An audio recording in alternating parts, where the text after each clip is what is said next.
Fala, amigo concurseiro, é um prazer imenso estar falando com vocês. Vamos falar aqui da Lei 11.091, perfeito? É a lei que regulamenta, é o plano de carreira dos cargos, né, de técnico administrativos em educação, perfeito? Essa lei, esse plano de carreira, ele foi criado em 2005, beleza? Só que a gente vai ver que ele teve alteração, ele sofreu alterações principalmente em 2008 e 2012, tá?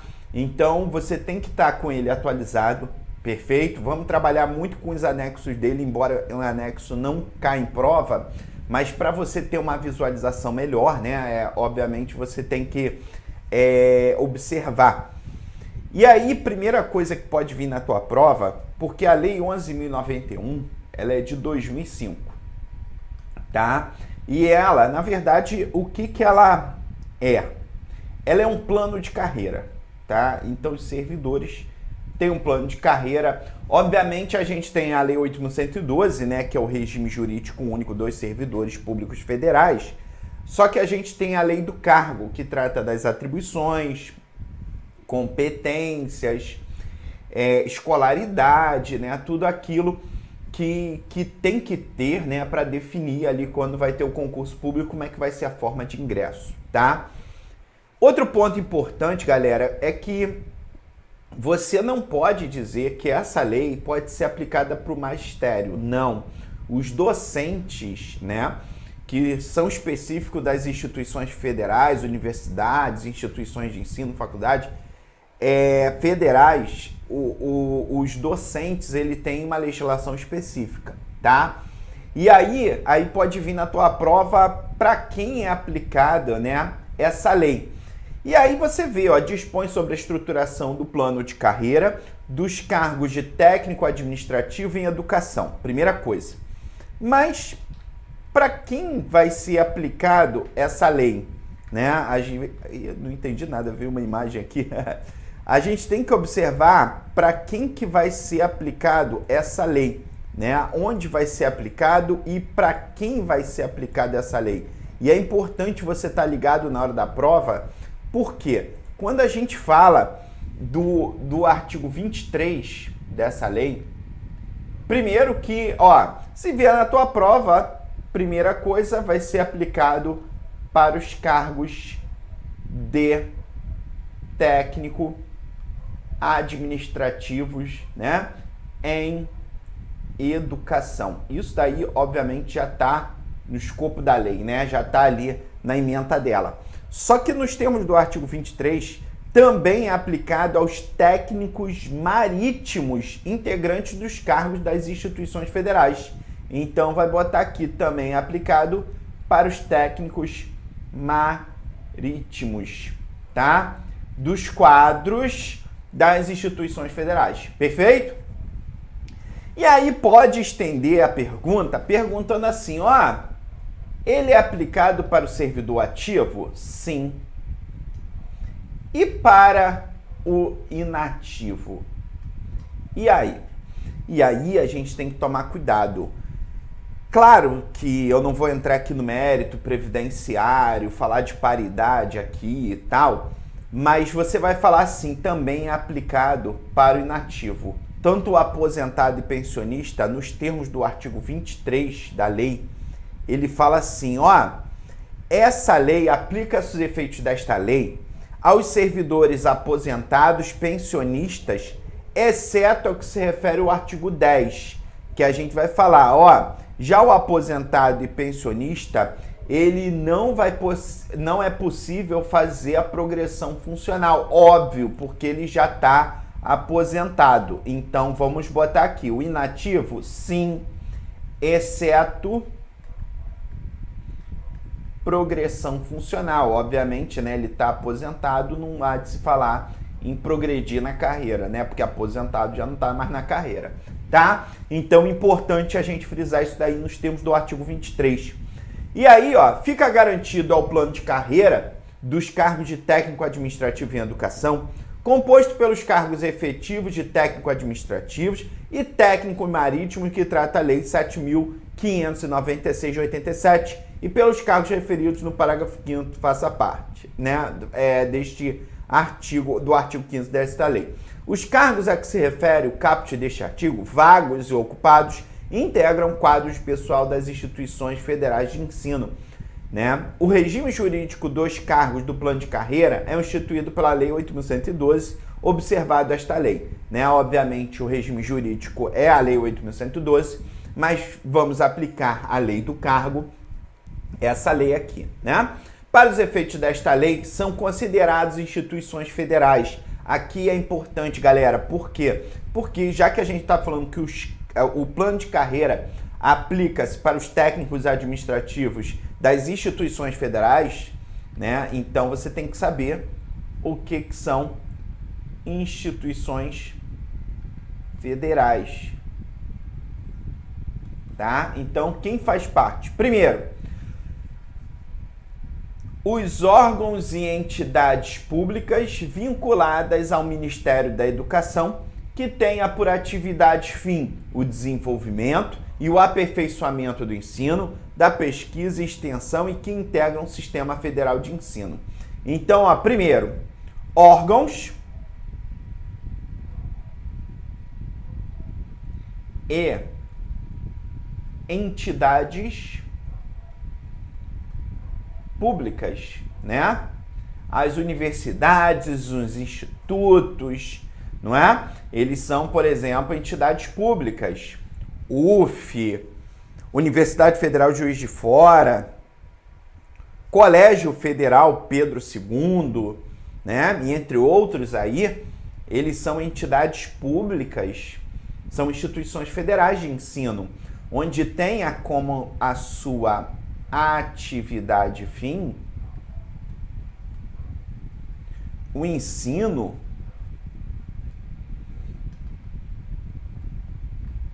a pesquisa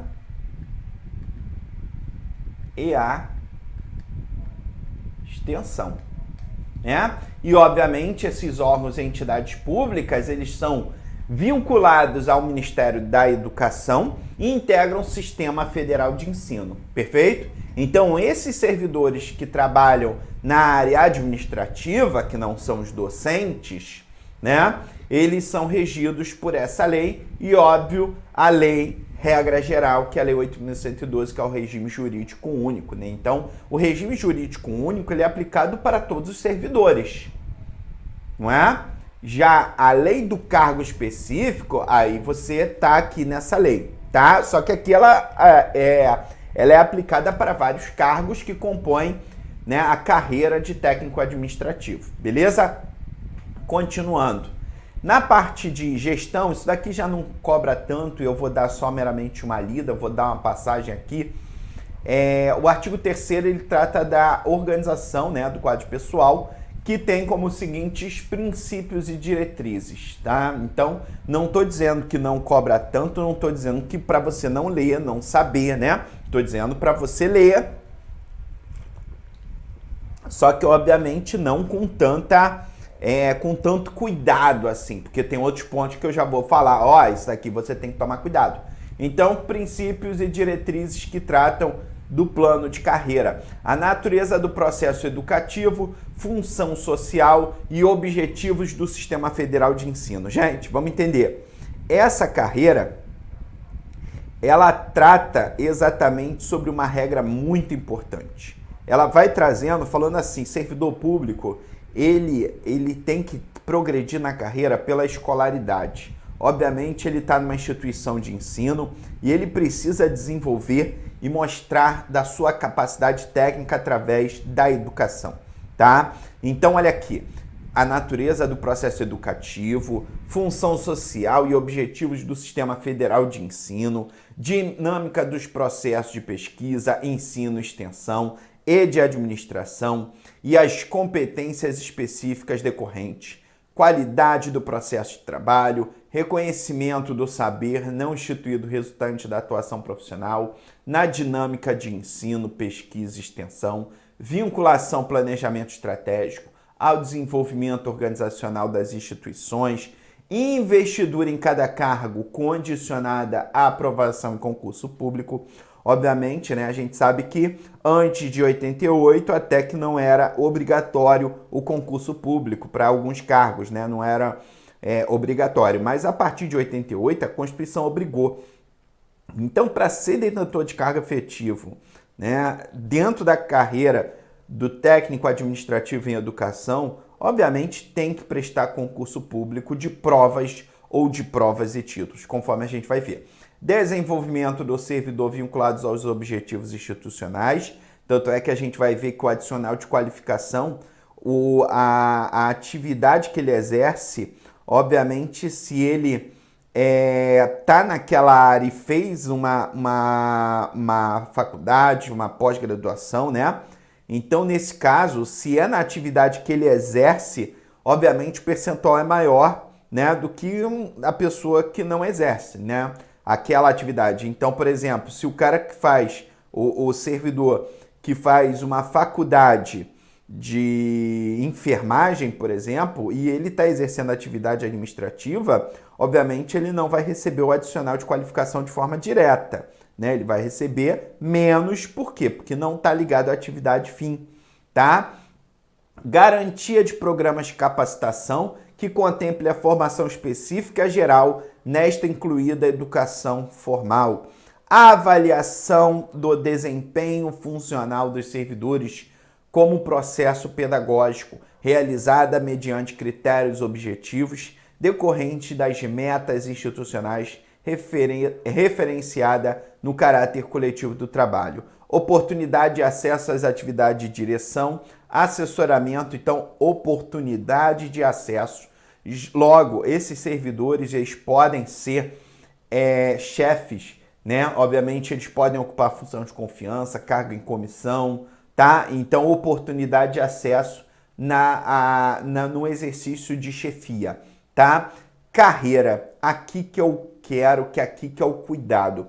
Esse artigo 5º, embora eu não vou trabalhar ele de forma direta, por quê? Porque agora, nesse momento da aula, eu quero só que eu vou migrar desse artigo 5º para o anexo, tá? O anexo da lei. Cadê? Isso, aqui. Olha só, olhando, né, a gente tem o plano de carreira dos cargos de técnico administrativos em educação, perfeito? Então, a gente tem os cargos de técnico. E aí, o que acontece? Primeiro, a gente tem níveis. Primeiro, você tem que saber o que é carreira do cargo de técnico administrativo. Tudo isso daqui é uma carreira, tá? Embora, na verdade, assim, tecnicamente seria cada uma carreira, tá? Mas você vai falar que aqui é uma carreira dos cargos de técnico administrativo. E aqui a gente tem níveis. De acordo com a escolaridade, as atribuições do cargo, a gente tem níveis. Então, olha aqui, ó.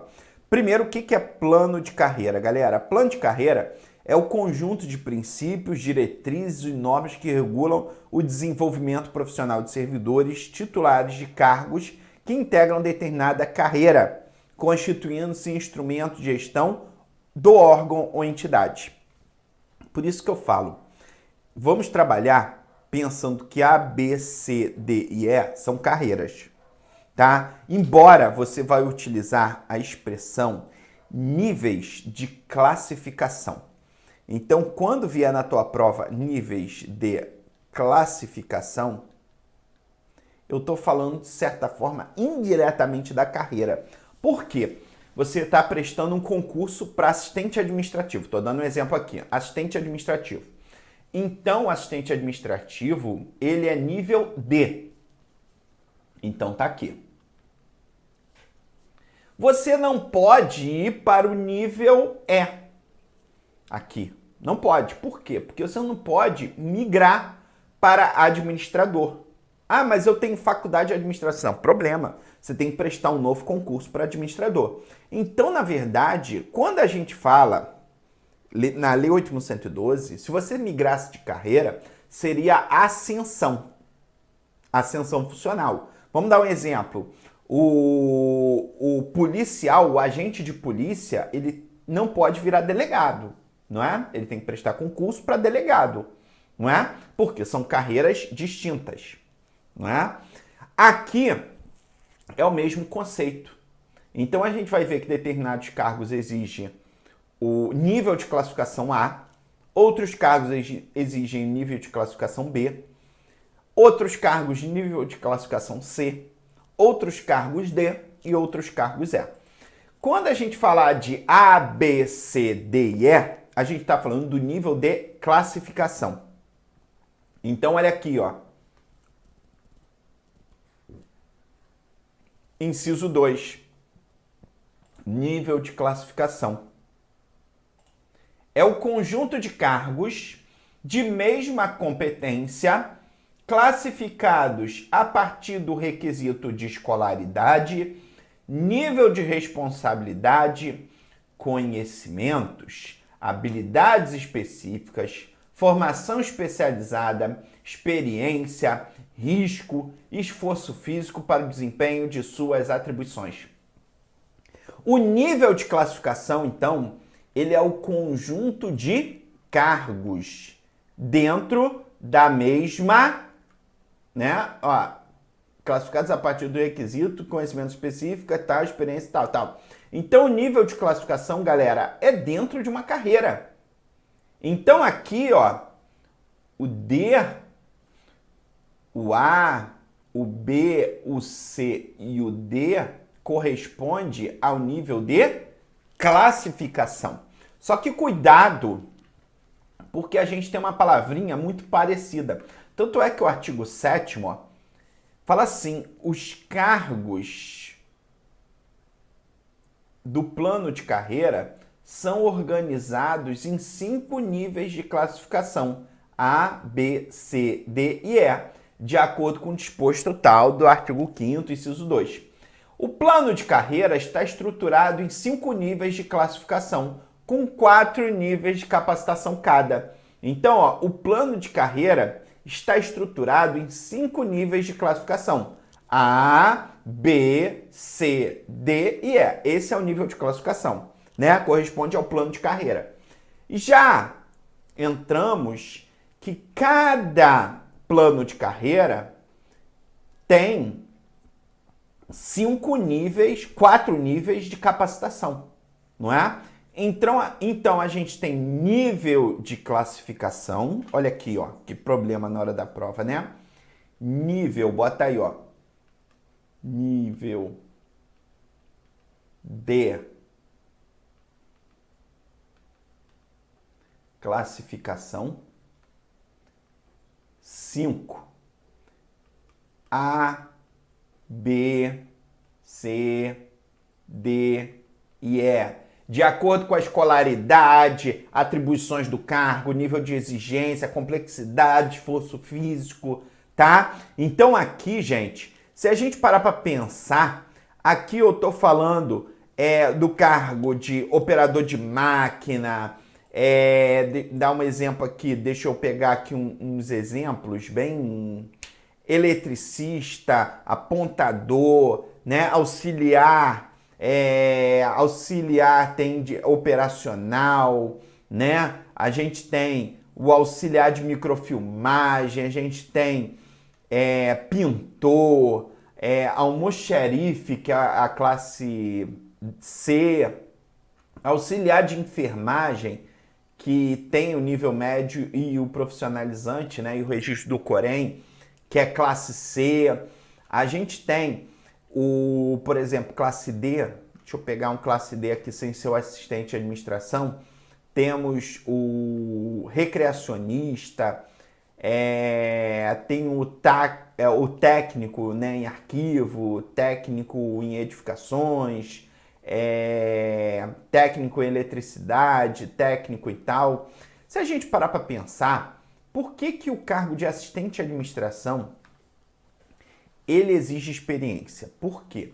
Porque a maioria, ou o técnico profissional, né, o técnico profissionalizante em administração. Por quê? Porque a maioria dos técnicos aqui, eles não acabam não exigindo experiência e exigem o técnico específico, né? Então, técnico de enfermagem não exige experiência, mas você tem que ter o técnico em enfermagem, né? Mais o registro no Corém. Então, acaba a maioria dos cargos técnicos, eles já acaba exigindo pela natureza do cargo, né? Já o assistente de administração, ou você tem um técnico administrativo, ou experiência de 12 meses, tá? Continuando. Então, a gente tem o nível de classificação, A, B, C, D e E, e temos o nível de capacitação. Isso é cuidado na hora da prova. Então, a gente tem, ou também chamado de classes de capacitação, tá? Ou níveis de capacitação, perfeito? Tranquilo? Por quê? Porque você vê na hora da prova nível de classe de capacitação, desculpa. Capacitação. Que aí tem 4. 4 para cada nível de classificação. Então, por isso que você tem A, aí tem 1, 2, 3 e 4, né? Aqui dentro dessa estrutura. Perfeito? Isso é o nível de capacitação, tá? Perfeito? Tranquilo? Por isso que aqui eles utilizam um termo, nos termos do artigo 6º, se você ver, ele utiliza níveis de capacitação, mas aqui no anexo ele utiliza classe de capacitação, tá? Só uma observação em relação a isso, beleza, galera? Porque se vier classe de capacitação, ele está utilizando o termo no anexo, tá? Se ele falar em nível de capacitação, ele está usando o artigo 6º. Provavelmente ele vai utilizar nível de capacitação, tá? O nível de capacitação são 4 para cada nível de classificação, tá? Perfeito? Isso corresponde aos cargos, beleza? Dentro de uma carreira. Vamos pensar assim, beleza? Tranquilo? Maravilha. Continuando. Quando a gente fala, né, é interessante que, embora eu vou falar aqui de progressão, seja por mérito ou por capacitação profissional, né, e a gente, em determinados momentos, eu vou utilizar o termo promoção, né, mas vamos pegar aqui um pouquinho a carreira e vamos pegar o artigo 8º, que eu vou chegar lá. São atribuições gerais dos cargos que integram